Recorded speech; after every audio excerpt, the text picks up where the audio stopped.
Alright guys, what's up? It is Otakunator here with the awesome, one of my favorite Nintendo YouTubers, AbdallahSmash. I met this guy almost 10 years ago now. We met in 2015. So like, it's kind of like crazy that, you know, throughout the years we still met each other at cons, still talk to each other, everything like that.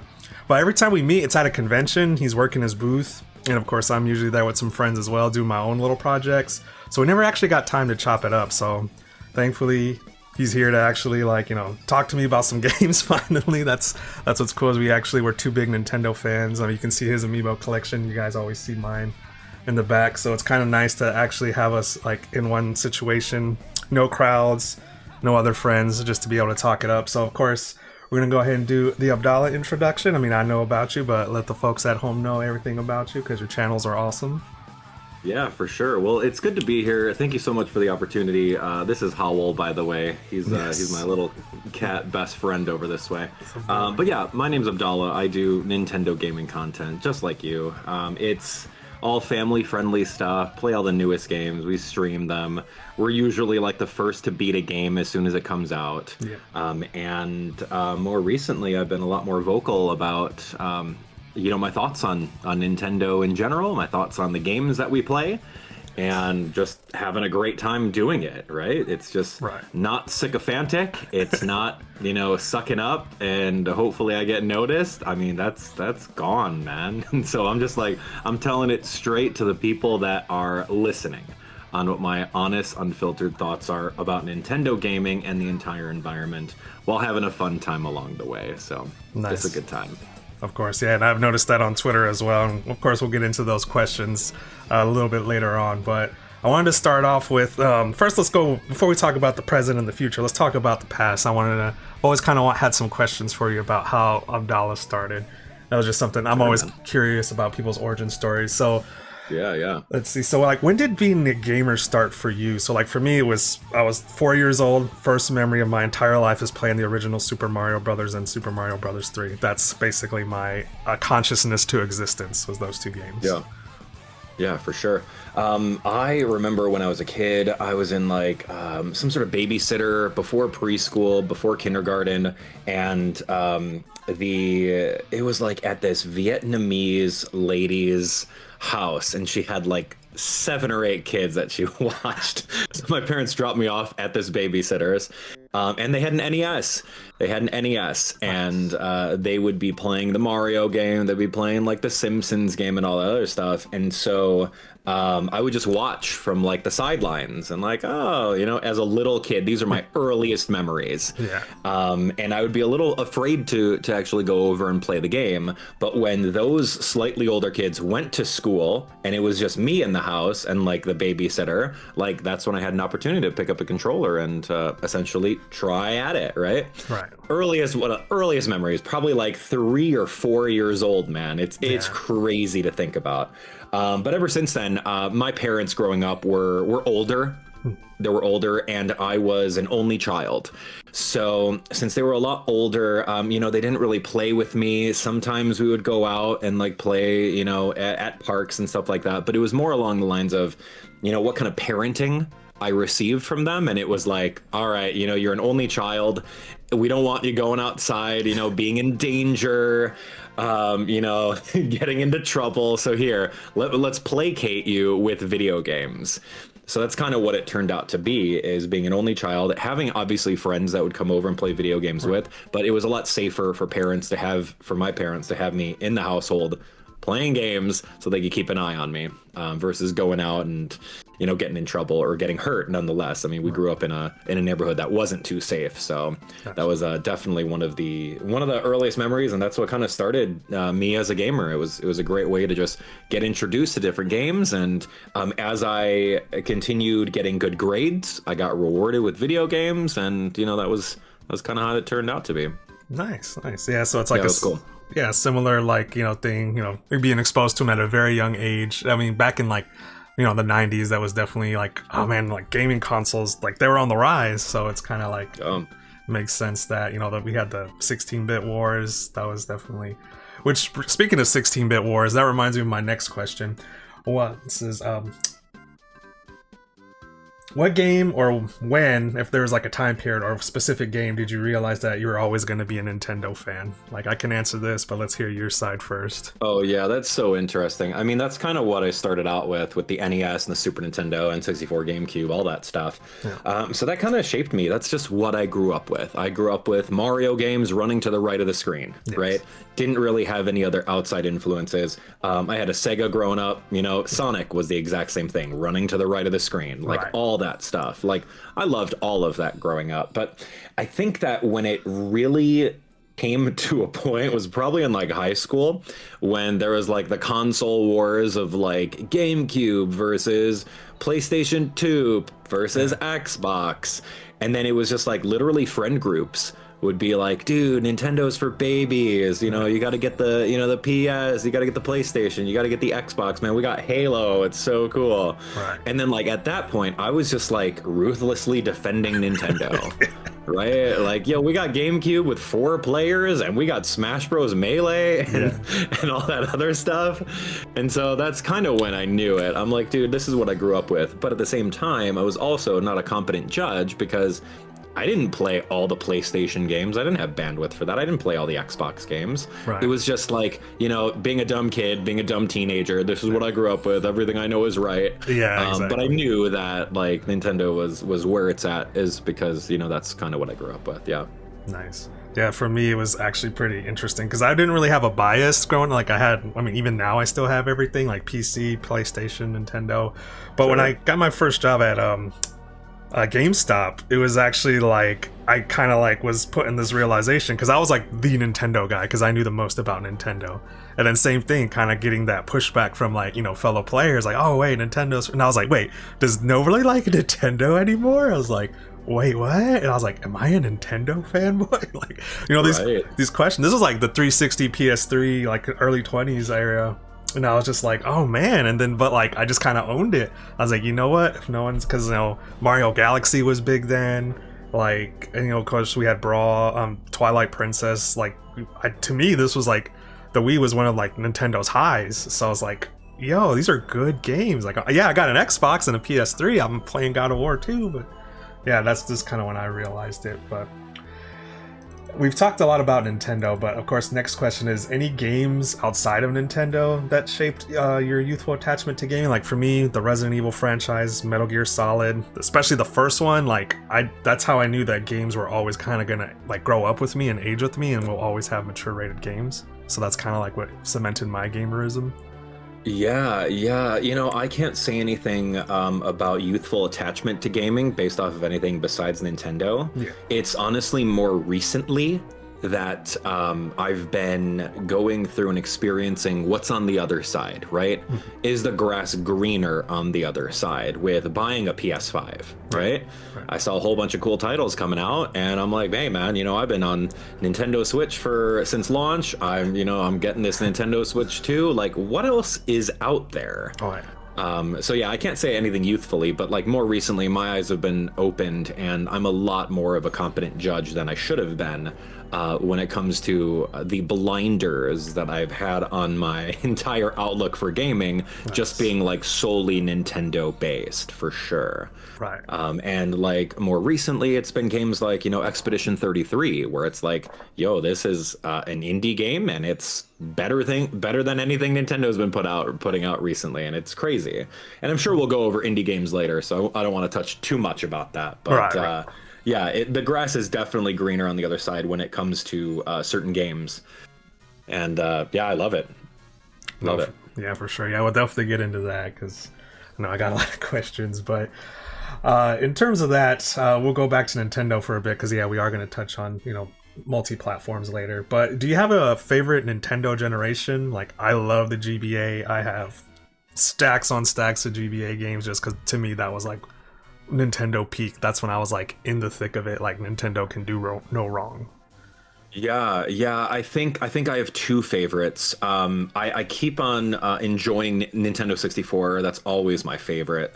You know, I did grow up with Super Nintendo. That was my era. And then N64 was just such a huge, giant leap in generational differences. right? You went from a 2D Mario game to like Mario 64, Oh, and yeah. that was just Huge. amazing. That leap was gigantic.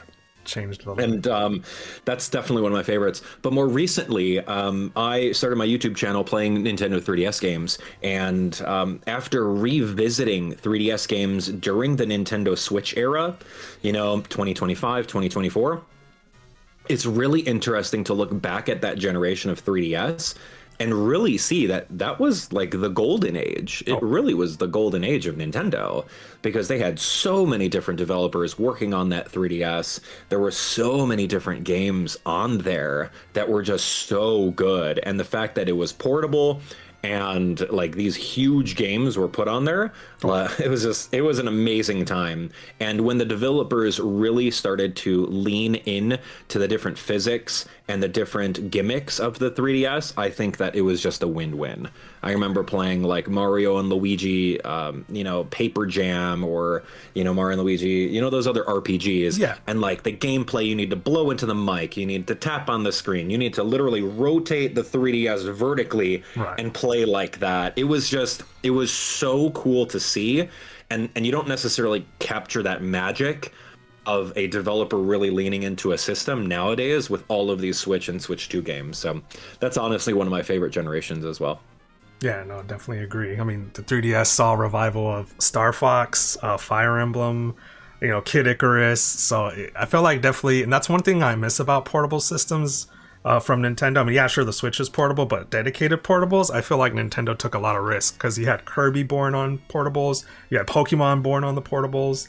Like, they took so much more interesting risks on their dedicated portables, and I feel like, yeah, now they're just playing it super safe. So agree with you there Yeah. on portables being something that was always unique to the Nintendo franchises. And then, so next question is, now that we have that one out, favorite non-Nintendo franchises? Let's see, is there anything? Yeah, non-Nintendo franchises. I mean, that's a tough one.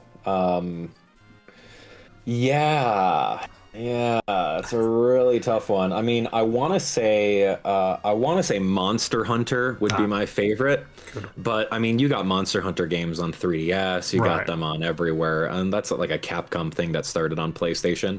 But they really expanded on, PS5 with all of their exclusives that Nintendo doesn't have. Outside of that, man, like I don't really have too many. That's Yeah, fun. like I'm open to figuring some out. So you'll Yeah. have to give me some recommendations. Oh yeah, for sure. I got a lot. But and of course, now that we covered that one, favorite Nintendo franchise. It doesn't have to be one, it can be like top 3, top 5. Yeah, that's also a tough one, man. Yeah. Like I mean, I love Mario games, you know Okay. me. Right. I don't know where Yokai Watch stands in any of that. Is that non-Nintendo? Is that Nintendo? It started on 3DS, so technically it's Nintendo, but it's third party. Level 5, yeah. Also on PlayStation, yeah. Yokai Watch is my favorite for sure. I love Pokemon, love Mario, love Zelda. Dude, there's just too many. There's too many to actually say like what your favorite is. Oh yeah. But yeah, those are definitely favorites of mine for sure. Awesome. Yeah. And then since you also have a lot of favorite franchises, do you have anything that says any favorite collections or memorabilia? Like anything in your collection? Like, for example, I got like the Master Sword, I got Samus's arm cannon, like anything like that. I know like the Inkling, was it Splattershot is around. A lot of people have that nowadays. Oh, that's interesting. Yeah. I picked up one of those like Proplica Master Swords, but I haven't unboxed it yet. Honestly, I still need something for my back wall over here. So if you have any suggestions on how to fill that, it's empty.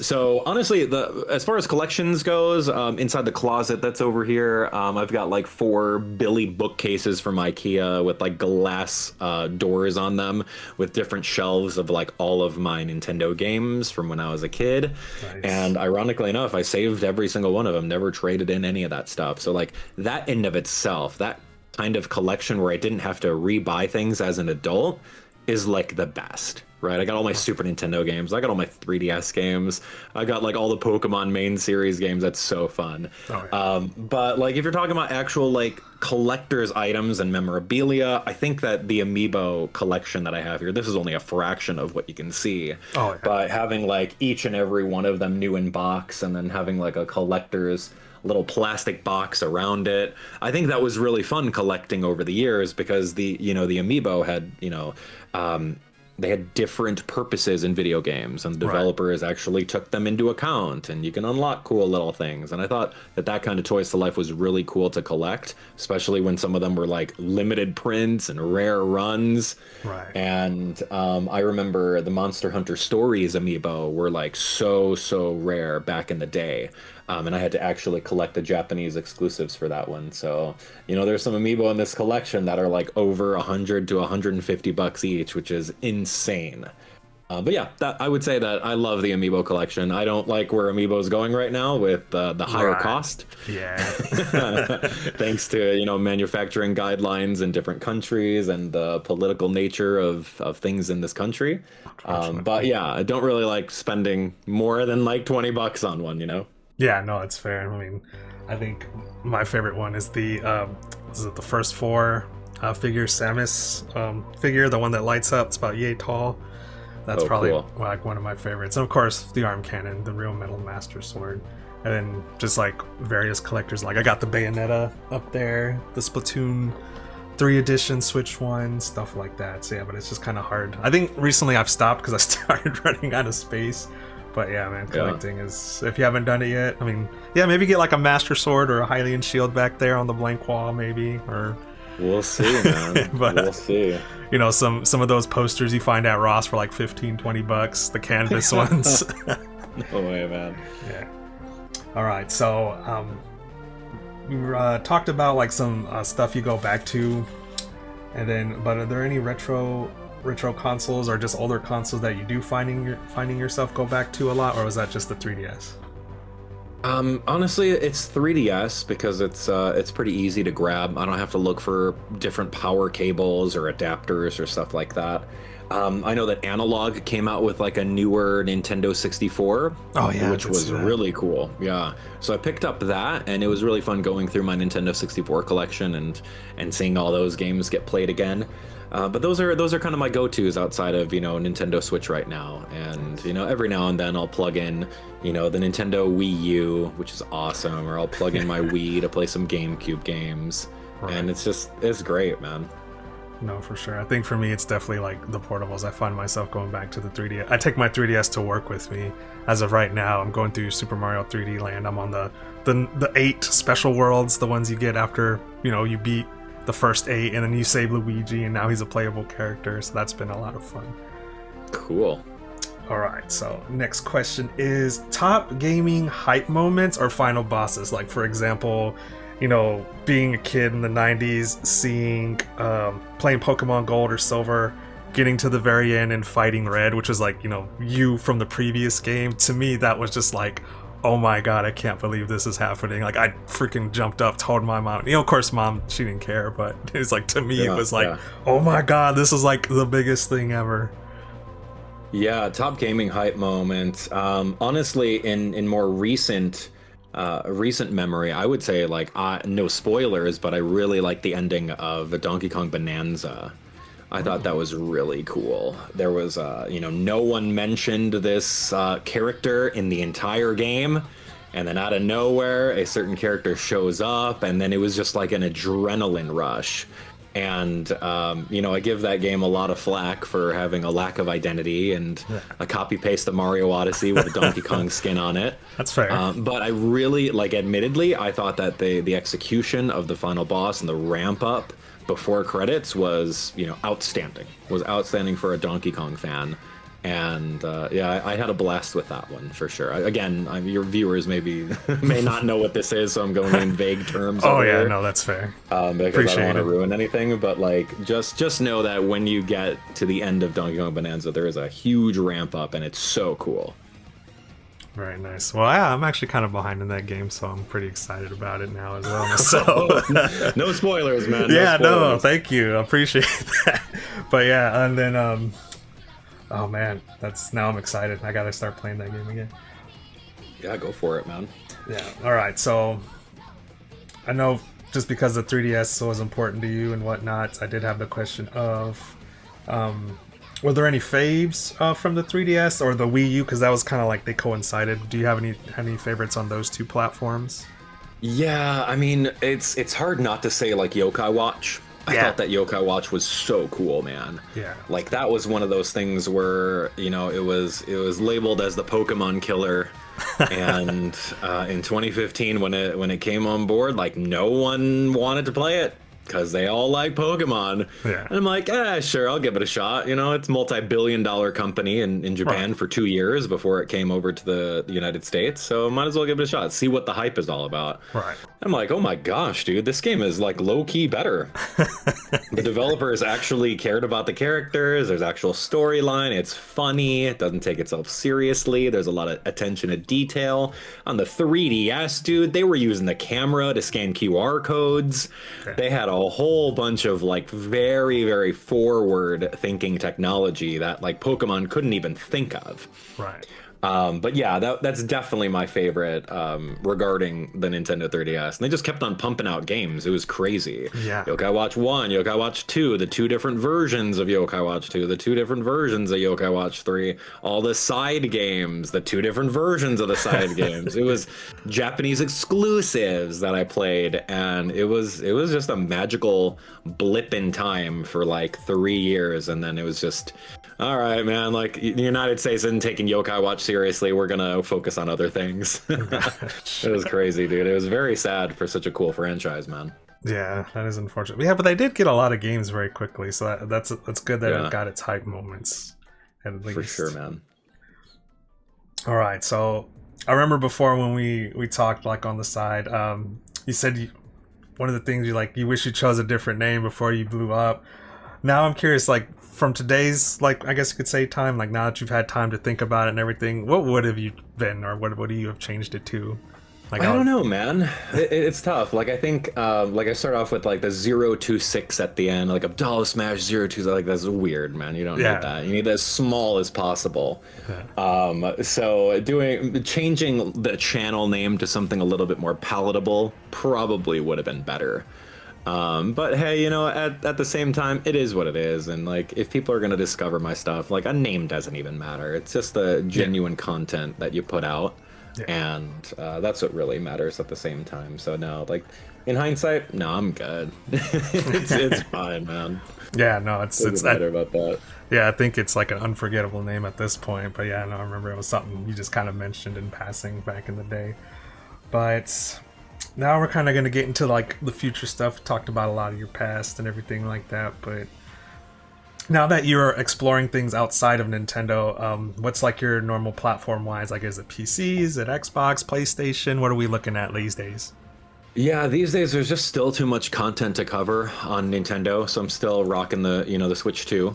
Yeah. Which is fine. They're just putting out, once a month they're doing stuff. Yeah, that's true. I love my PS5 though. Like honestly, I traded in my launch Nintendo Switch because that was collecting dust. The battery on and it's then terrible. I traded that in, and I was able to pick up a PS5 for like $150 on like Facebook Marketplace, which was so cool. And so I was able to experience Monster Hunter Wilds when that came out. Played that nonstop. It was amazing. I've been able to experience Expedition 33, which was so good, and it sets the standard for everything.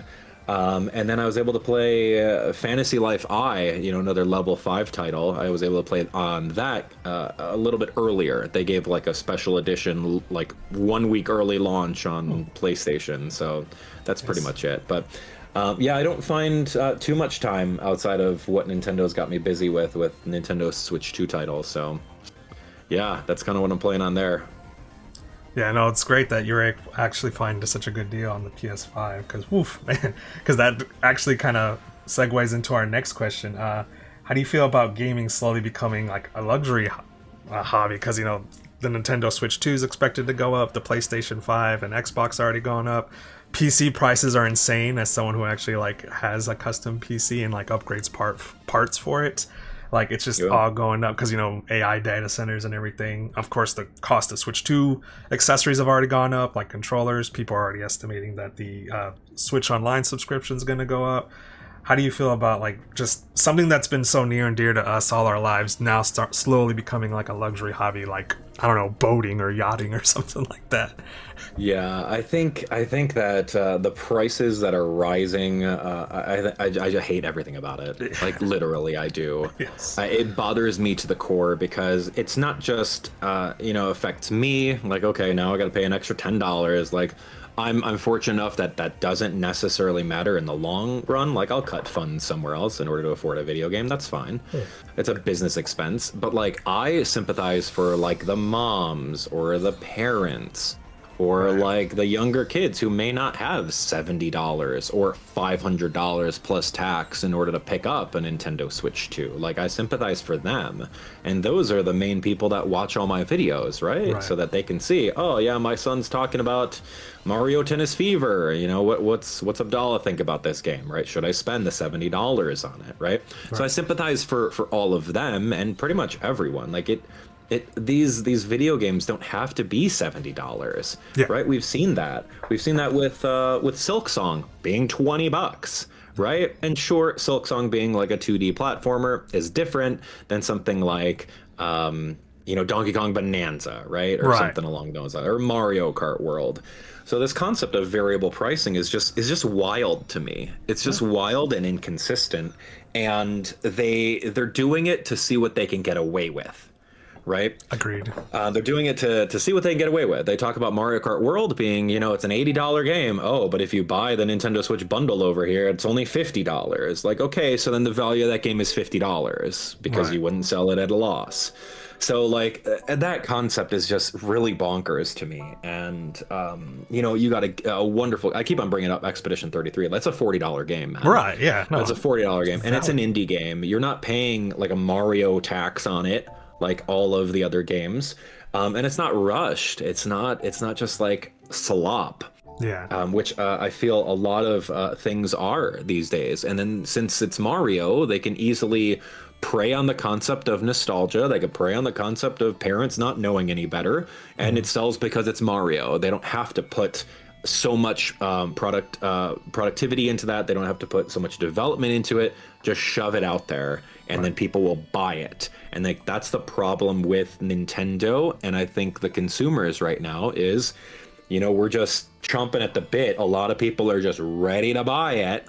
Right. And then when they buy it, they're just like, oh, like, okay, is this it? Or maybe they're just going to defend it, right? And I've had the worst time with the latest Mario Tennis release of Mario Tennis Fever. It was terrible. It was literally, they reused all the assets from the 8-year-old game of Mario Tennis Aces, and they just gave it a glow up, and then they just shipped it with a $70 price tag on it, and it was literally the worst. I got so upset because it was so blatant.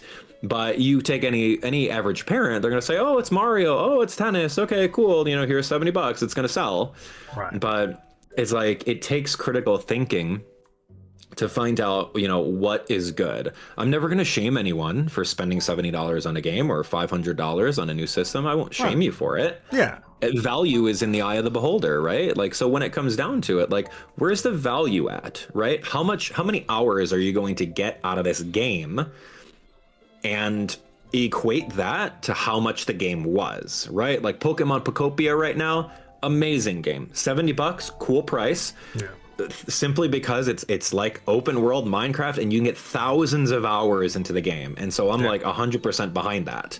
Right. And like, you have to look at, all right, you have to do the correlation between how many hours of enjoyment versus how much it costed. And like, if you're going to get even more hours of enjoyment for the lower cost, then cool, you lucked out. But if it's the inverse of like Mario Tennis Aces, I played that for 5 hours. I was sick of it.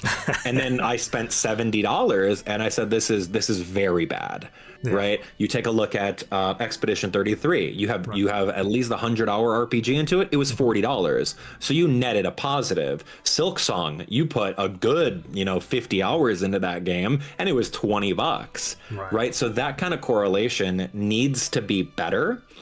And if you're expecting the consumers to go through and pay $70 for a game, we're not even talking about tax wherever you live. Right.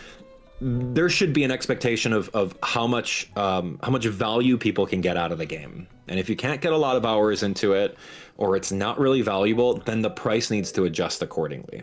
So that's kind of where I sit. And I don't like the fact that games are exactly that much. And then like Nintendo's notorious for like, cutting content. They're going to cut some content. They're going to, just show it off as like DLC in the future. Right? It's like turning in your homework to your teacher, but it's not done yet. But you'll say, "Oh, I'll finish it in the summer, and I'll give you the rest of it." It's like shipping out incomplete stuff, and it's just terrible. And like we're gonna sit by and idly accept it because we have no voice or anything in the matter. So, yeah, it's a weird time to be a video game fan right now, for sure. I agree. I mean, definitely valid points. I mean, because I think like with the Mario Aces thing, they're like, oh yeah, like I feel it's a different Nintendo now. I definitely feel it's more corporate. Like, yeah, they're just gonna play online forever, right? Yeah. Just like, no, this game is not Splatoon 3. Like that game has a huge community and continue to still does. But like, they have to. Yeah, they definitely. Some developers get it. Even within Nintendo, some studios understand, and I feel like some do not. Like Splatoon content, even though they are cycling it, I just feel like it's so much more fun. Like we just had Big Run this weekend on Splatoon 3 and I loved it. But yeah, I don't know. Well, that gets me, since you mentioned indie games, definitely gets me into my next question. How do you feel about the indie scene slowly getting like a lot better than AAA games? I mean, because 3 Game of the Year nominees at the Game Awards show were Hades 2, indie game, Silk Song, both of those games being $20. And of course, Expedition 33 that won everything was like a team of like, what was it, 50 people, something like that? Yeah. It was a small team. Yeah. And that's 3 out of the 5 being indie games and indie studios. How do you feel about just them kind of on the come up? That's great. I played all 3 of those games and I loved every single thing about it. Like Hades had like great voice acting with all of the different, the Greek mythology characters, and like Expedition 33, they literally worked on like mocap suits. Yeah. And the dubbing was amazing on that. And the voice acting, cutscenes, storyline is perfect, man. And like that, I love everything about that because like it sets the standard. And, having that competition of other indie developer companies that, Expedition 33, for example, like 50 or some odd people who worked on that entire game, whereas you have Mario Kart World, you have Donkey Kong Bonanza, 300 plus people working on those games, and they can't even shine a light to something that a small group of 50 people did. So having more competition in the environment is always a good thing. You could even rewind it back to Pal World. Remember Pal World came out and it was like a Pokemon knockoff with guns. But it's like people love that game because like they actually cared about the graphics and the actual gameplay. And you take a look at the rip-off or knockoff designs aside, like that was a cool looking game. People loved it for what it was. And like that's just the biggest thing about competition in the sphere. Like the more indie developers come out here and like kill it, the more Nintendo and other companies will see that stuff. And hopefully, we as consumers, we hope that they're going to, get off of resting on their laurels and make some changes to keep up with the entire competition. Or not, or they're just going to be Nintendo and they're going to say, hey, it's Mario, people just buy it. Doesn't matter. Don't work any harder. We don't spend any money on that. Right. No, anyway. Definitely makes sense. Oh, funny thing, like talking about Expedition 33, a little off topic. In the past, I've done interviews with like game developers and game studios.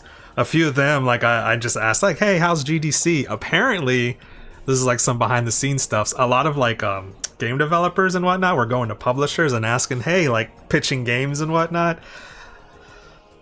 The monkey's paw of Expedition 33, I recently learned, is a lot of the publishers are like, well, Expedition 33 gave us Game of the Year for only 10 million. What can you give me for 10 million? Because, they're coming, hey, we need like 20 million, 25 million. This is kind of like the game we're working with. So I've kind of learned that, though it's a great game, it's kind of like a monkey. Like now freaking publishers, they took something good and they made it like annoying again. I just said, well, hey man, this game had a budget of around 10 million. What can you give me for that price? So just a little behind the scenes kind of situation. At the end of the day, like the consumers are going to end up winning, provided that the game does deliver, being that good. Oh yeah, right. But right. it's an interesting one for sure. Yeah, no, but all right. Next question. Of course, it's already kind of slowly happening, but there's a rumor going around that publishers and game makers are trying to make everything like subscription based, cloud streaming. You know, just going forward like music and movies and TV shows like we do now. How do you feel about like an all digital subscription future when it comes to gaming? I mean, of course, as a physical collector, I'm against it, but let's hear your thoughts on it. Yeah, that's tough. It is a really tough one. Like you love the convenience of digital, right? You love that because you don't have to grab cartridges and lose them and load them up, and read speeds are a little faster, et cetera, et cetera. But then for game preservation, like that sucks, right? I remember I bought It Takes Two, right? Well, It Takes Two, and then there was a sequel. I forget what it was called. If you remember that one, It Takes Two. Well, Split Fiction. Yeah, with the writers. That's the one it was. Yeah. And so I'm like, oh, cool. I'm going to buy this game on my own volition. I heard such good things about it. I'm going to make sure I get the physical copy, right? So I'm like, jumping through these loops to get the physical. I go on eBay. I'm like, okay, cool. And then when it ships, there's literally a code in box. I didn't do my research, admittedly, which is fine. That's on me. But then I open it up. It's a little code in the box. I'm like, what is this nonsense? Like, I wanted the physical. So I technically physical because I have the case? Like, no. Yeah. And then you've got this concept of like the game key cards on Nintendo Switch, where it's like you have these game key cards that only hold X amount of gigabytes on there, and you have to download the whole game from Nintendo servers when you insert that. And that's a problem because Nintendo servers are inevitably going to go down. We've seen it with Nintendo Wii. We've seen it with Nintendo WiiU. We've seen it with 3DS as well. That's gone. Like, I literally booted up Fantasy Life on 3DS. Really cool game, in case you haven't played it. There was DLC for it back in the day. And I'm like, oh my gosh, there was DLC? How did I not know? I want to purchase this DLC, but that's gone. That's like a blip in time. Like, you cannot get this DLC for this game unless you find some sort of physical cartridge that had it on there, that someone else purchased it on there. So like, that made me like really wake up and say, dude, this sucks for game preservation and streaming and everything like that. But I think that they're going to continue doing it because, like you said, Nintendo is under different management. They're really focusing on, cutting costs and making a top dollar, making profit. And if you can sell a game without having to worry about marketing a physical version, producing a physical version, and you sell it online, just digital only, you're going to save millions of dollars. It's insane to think about. So yeah, of course, when it comes to cost cutting and maximizing profits, that's the win. And that's really where the direction is going right now for Nintendo. They're starting with key cards to kind of test the market. And then you fast forward like 5-10 years from now, it's going to be all key cards. It's going to be all digital and maybe a limited run of something physical. But, they don't necessarily want to spend time manufacturing that, distributing that, making sure that, Target and Walmart, GameStop has them on the shelves. You don't need any of that stuff. All you need is like a little cardboard card with a code on it, and then you're done. Or even then. So yeah, that's gonna be pretty bad. That's gonna be pretty bad. And I've heard that like games on cloud don't run that well. I've heard that with like the Kingdom Hearts with Square Enix. I heard that there were some grumblings about how bad it performs, but I guess that's based on your internet. I couldn't tell you. Yeah, but still, it's rough, man. I do feel like being able to enjoy a video game shouldn't depend on your connection. So I think that's like, to me, like the biggest problem. Yeah, everyone's like, oh, as the kids say, oh, you're Unk now, you got the Unk status. Like, yeah, but it's different because like going into Walmart or Target and seeing Mario on the flagpole or something, that's gonna go away because, like you said, it's just gonna be like a freaking plastic card on the shelf. And like, as I slowly see marketing going away, I feel, I don't want to say like the community is dying, but it's just like, it's like hurting my inner child. Like seeing like going into a Walmart, going into the game section and seeing all like the advertisement. Like, I'm not going to buy pretty much like 80% of these games, but just seeing it there just kind of made it made it feel like us as gamers were seeing. Now I just feel like that's slowly going away. And I mean, yeah, all they got to worry about is like, oh, well, kids are all on iPads and just give them YouTube ads. There you go. And then that's just kind of like what they think that they should do. So it's kind of sad to see it. Something it's a different generation, man. Yeah, just seeing it change. I mean, I guess maybe I'm getting old, but yeah, Unc over here. Right. No. But now that we kind of talked about the general consensus of the gaming industry as a whole, let's kind of take it back to Nintendo. With the Switch 2, I feel like they have it's mostly been third-party support. Like we've been seeing, Final Fantasy. Stuff like that, Persona, like a lot of JRPGs are coming to the Switch that were from other platforms. We're getting a lot of ports. How do you feel about like the Switch 2 mostly kind of like trucking on third-party support as of right now? Because we do have first-party games, but they're not like heavy hitters. Like Mario Kart World, Donkey Kong, and Metroid Prime 4, though huge titles, I feel like didn't like meet gamers' expectations. So now we're just kind of waiting, like, the Yoshi game that's coming up looks fun. Pocopia, surprisingly huge hit, but these are all kind of like originally dismissed as like, oh, they're just kind of filler until Nintendo gets their big heavy hitters out there. So how do you feel about like that third-party support being so prevalent on the Switch 2? Yeah, I think you hit the nail on the head with that one. It seems just like, how are we stacking this library to sell an unnecessary system? Yeah, that's really what it is, man. Trust me, I love the Final Fantasy remake. I've got at least like 15-20 hours in that game. So cool. Yeah. But remember, that's a 6-year-old game, dude. Yeah, no. Like, we're catching up because Nintendo's power sucks, and it's been, focusing on gimmick and gameplay and not really focusing on power. But now that they have a little bit more power with the Switch 2, now we're catching up and getting some other games ported over to it. I'm surprised that it's running, Resident Evil 9, which is crazy to think about, right?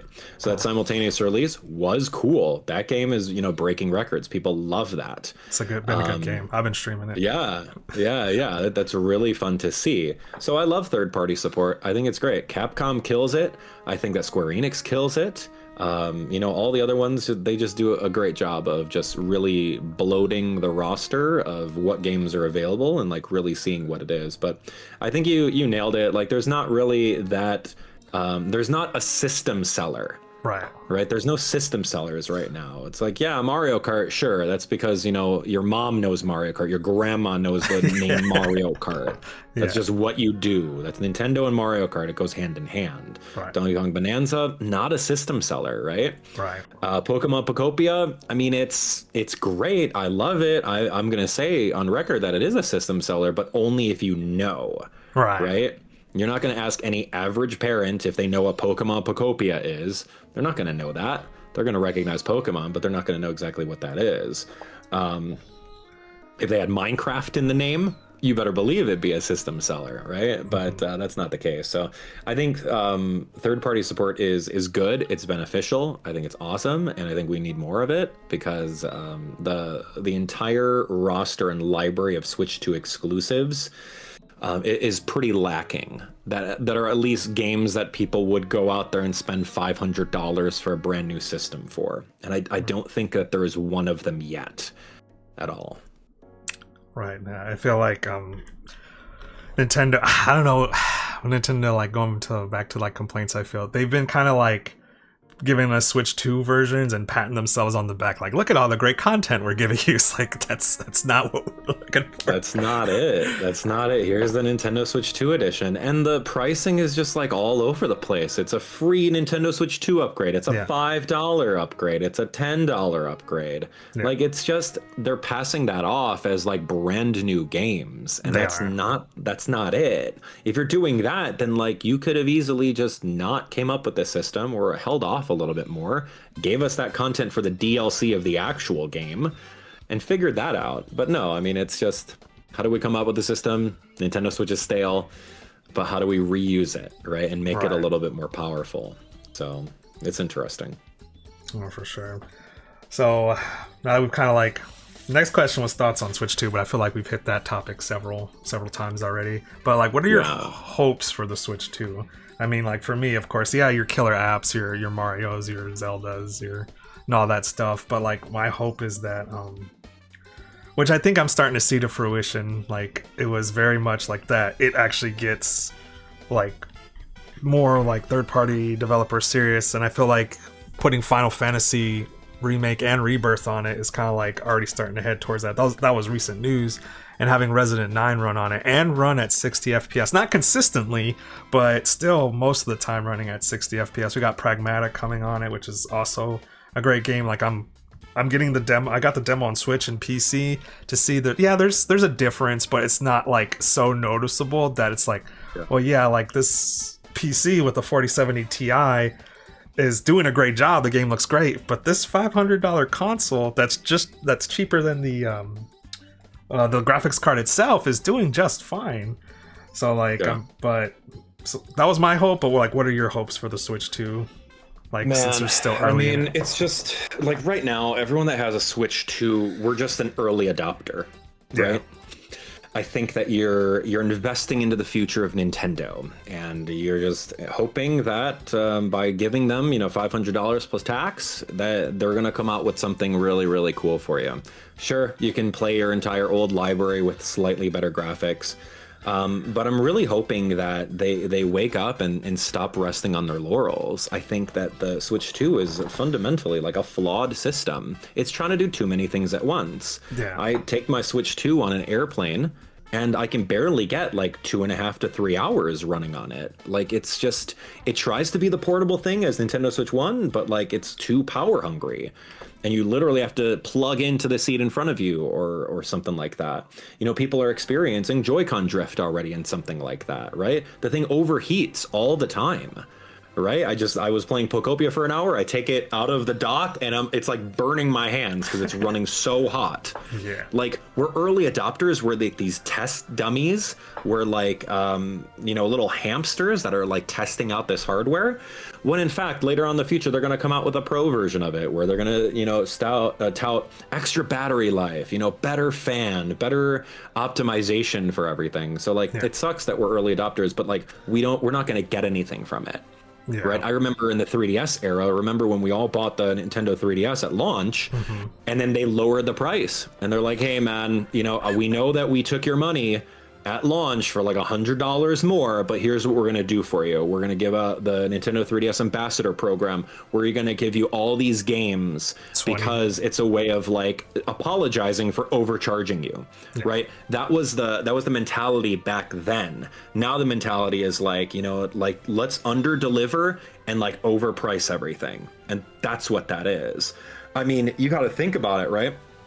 Since this is a next generation console, they can easily come out with a Nintendo Switch 2 Pro that's literally the size of like a mini PC. Like something like this, that you literally plug in your power cord and your HDMI out, and it's this small. You have to strap all of the screen, the Joy-Con. You don't need any of that recycled stuff from Switch 1 generation. You put that out there with the power of all the components in Switch 2, and you sell it as a Pro for like half the price. Like, that's what I want to see. Some gamers don't necessarily want to take a Switch out. Some people are exclusively playing on their TV. They're not going to want that. So give them the option. Give them the option of not spending $500 on something that's going to be on their desk the entire time, right? Like, what if you can't afford a $500 system? If you take away all the bells and whistles of the screen, the LCD, all the moving parts, and you just boil it down to the RAM, the CPU, all that stuff, and put it in a mini PC, you're done, dude. Yeah. Like, that's it. You know how much that would sell? It's just an easier gateway for people to not be gate kept by like all the luxury pricing. Right. You do that, and like you see this over here, right? Like in Japan, they had a Japan-only language regional one for half the cost. Yeah. Right? Like, we didn't get anything like that. So that's just like, sure, you could blame it on tariffs, you can blame it on imports, you could blame it on all that stuff. Oh, Nintendo's taking a loss on every system they sell. No, dude, they're a multi-billion-dollar company that don't care about you. They just care about your wallet. Yeah. More people need to see that, and they need to hear it, because like, you got like ruthless people defending Nintendo. Like, yeah, a $1 billion company cares about you. Yeah, right. And it's just interesting to see. There's so many changes that can be made at a fundamental level to be very pro-consumer instead of anti-consumer. And those are my hopes that I wish that they would do. Right? But I don't see that. Realistically, I don't see it. It's just about their bottom line. Right. It's just about their bottom line. And like it's interesting because you take a look at like Nintendo's stock prices. You know, they had an all-time high of like $25 per share during the Nintendo Switch 2 launch because a lot of people had high hopes that this system would be amazing. Right. They did limited allotments of manufactured scarcity, right? To really only have like, here's 5 units at this Walmart. Here's, you know, a trickle through. And that's been confirmed all throughout, right? Like you got Switch 2s on shelves right now collecting dust. Yeah. So like that concept of Nintendo stock being so high back then, but now like Nintendo stock is at like around $14-15, like it's dipped. Right. People can blame the Japanese economy taking a hit. You can blame a whole bunch of things, but like I think that at the end of the day, it's just overpriced and very it's very anti-consumer based on the things that we're getting over here. And yeah, I just want them to figure that out. I want them to figure it out. And how can Nintendo give more, right? Like that's it. Instead of lining the pockets of the CEOs, just figure it out. Figure out how to be more accessible. And that's what it was back in the day. And like that's the golden age, man. Like with Iwata and Reggie. Oh gosh. And like Iwata's like, dude, we're not gonna pack in Wii Sports. We're not gonna pack it in. We're gonna charge people for it. And Reggie's like, no, dude. Yeah. We have to 100% pack in Wii Sports as a free title. Yeah. But then you see Nintendo Switch come out over here and it's like, oh, Nintendo Switch welcome tour for $10. Like, what are you doing? If that's your first impression of the Nintendo Switch, you already know that it's just pure corporate greed. Right. And not too many people see through that or see past it, and it sucks. So, like, there is your impression of Nintendo in a nutshell. It's just, it's like, but people worked on this game. They should be paid. Well, yeah, pay them out of your billions of dollars that you have laying around. And surplus. And call it a day. Yeah, pay them out of the surplus. Like, just pack it in, man. It's so weird, man. It's such a weird company, and like I hate it. Like I hate the concept of how greedy they are. Like I have so much Nintendo stock, but like I bought in at like $12 when the Nintendo Switch came out. I'm like, cool. I believe in the company. I report on it. I play all the games, so I'm going to buy a whole bunch of it. And all throughout the years, I keep on buying more stock because it's cheap. You might as well. Yeah. And then when I saw it at 25, I'm like, oh, cool. Like now now we're talking. Now we're talking. Yeah. But then you see this dip from 25 all-time high to like $14. Yeah. You're just like, well, there's a lot of things going on. And as an investor, like, that's a problem to me because not only do I put my money where my mouth is, but I can see the entire environment. I can see the entire vertical and things that they're doing and what they're not doing. And I can see why the stock is in the dumps, man. No, for sure. It's crazy. It's crazy. Anyway, that's a little tangent. So that's how I feel on Switch 2. Those are my hopes. Those are my hopes for Switch. Switch 2. That was great. Because, you're definitely right. You're hitting the nail on the head with the hammer, as they say. Because I definitely feel it's just so different now. Like the fact that they're so safe, they don't want to take any risk. Sometimes like, oh, this is gimmicky, but I feel like that risks were still like part of the magical charm. Going back to the Wii Sports being a pack-in title, that was the magic. It was memes for like generations. Like everybody remembered the Wii Sports. Like it's just, man. Sad to see. A different time. It's just a different time, man. It's like watching your dog slowly get sick and passing away or something. Ooh. You know what? We could just forget Nintendo and just play Fortnite. That's it, man. No. Just play Fortnite. It's free. No, we just jump on in and like, where are we dropping? Right? Where are we dropping out of the bus or whatever it's called? They got Daft Punk and Power Rangers. That's all I need. That's it, dude. All right, well, we've been talking for an hour. I definitely appreciate you hanging out with me as long as you did. I know you're a busy man, but I have some time off of work, so I got to get to it, and I'm sure you'll be streaming later. I'll probably try to sneak in on my phone while I'm at work doing phone calls, but everyone at home, definitely go follow AbdallahSmash. Like I said, for those who've been around for the years, you've seen him in my videos. he took time out of his busy schedule to talk to little old me. But it was just great to get his thoughts and opinions on something after wanting to do it for so long. So appreciate it. If you do come to Austin, we'll definitely try and get you in again on that video just to see how you've been doing. And it's fun. Yeah, and then closing statements, do you have any?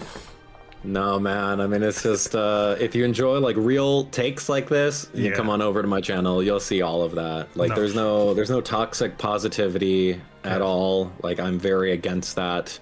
I'm very against just because you receive something from a company, you have to say good things about it. Yeah.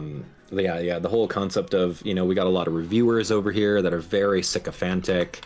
You take a look at, the conventional reviews that people write, and they give it good scores. They glaze over certain things that are just very lackluster in order to stay in the good graces of a billion-dollar company. Oh, if I don't say anything bad, then they're going to give me another review code, right? If I give them praise or glowing reviews, then they're going to keep on giving me these review codes. But that's just not it. And I think that we as consumers and we as gamers and critical thinkers, we just need to see through all that toxic positivity. Yeah, agreed. And see through that sycophantic behavior and like find out what is truly valuable for you, right? And if you want to peer into the lens on all that stuff, I play the games as soon as they come out, and then I'll have a good time, or maybe I won't have a good time, and I'll talk about it. You'll be honest. And you just have to be honest. And like I said, everyone's going to be different. Everyone has their own values. Everyone has their own money to spend. But it's just coming down to, is something worth it? And worth is very subjective. So that's it. And if you like what you see over here, I've got tons of gameplay videos and everything like that. We play on the latest one, so follow me, AbdallahSmash. For sure. Do it, guys. Do it. That's great. Yeah, that's great. And what else? I've got some upcoming conventions that I'll be at, which is so cool. I love like touring the country and seeing fans, which is definitely something different than a lot of content creators. They're not going to go over to like MegaCon and host a panel, or hang out at PAX and be available for meet and greets. So anyway, if you're interested in that, follow me on socials, and that's great. But anyway, thank you so much for your time, and thanks for the highlight over here. I hope I've changed someone's mind about how they see life in general. So critically think for yourself, and don't let anyone else tell you how to think. So amen. But all right, guys, have yourselves a great day, week, whatever. Follow AbdallahSmash, and have a good night. Thanks.